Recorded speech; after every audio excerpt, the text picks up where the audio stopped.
মানুষকে কখনো শয়তান জোর করে গুনাহ করাইতে পারে না। শুধু শয়তানের দোষ দিলে হবে না, নিজেরও দোষ আছে, নিজের দোষ। শয়তান শুধুমাত্র মানুষকে গুনাহ করার রাস্তা দেখাতে পারে, তার গুনাহ করার একটা ফন্দি, গুনাহ করার একটা কৌশল তৈরি করে তার সামনে তুলে ধরতে পারে, কিন্তু জোর করে তাকে যে ওই গুনাহটা করাবে ধরে বেঁধে এই ইখতিয়ার আল্লাহ সুবহানাহু ওয়া তাআলা তাকে দেননি, এই ইখতিয়ার শয়তানের নাই।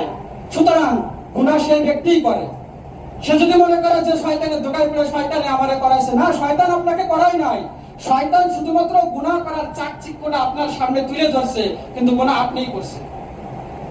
শুধুমাত্র শয়তানের শয়তানের দোষ দিলে এখানে হবে না। শয়তান কখনো জোর করে কাউকে গুনাহ করাইতে পারে না।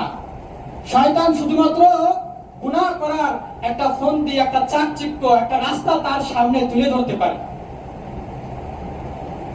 আল্লাহ সুবহানাহু ওয়া তাআলা কোরআনের মধ্যে এ সম্পর্কে বলেন, ক্বালা ফাবিইজ্জাতিকা, যে শয়তান আল্লাহ তাআলাকে বলছিল, ক্বালা ফাবিইজ্জাতিকা, যে আপনার ক্ষমতার কসম।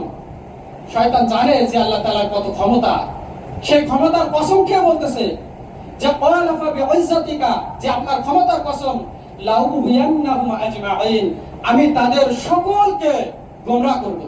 অর্থাৎ আপনার বান্দাদেরকে আমি, সমস্ত বান্দাদেরকে আমি গোমরাহ করব। ইল্লা ইবাদাকা মিনহুমুল মুখলাসিন, কিন্তু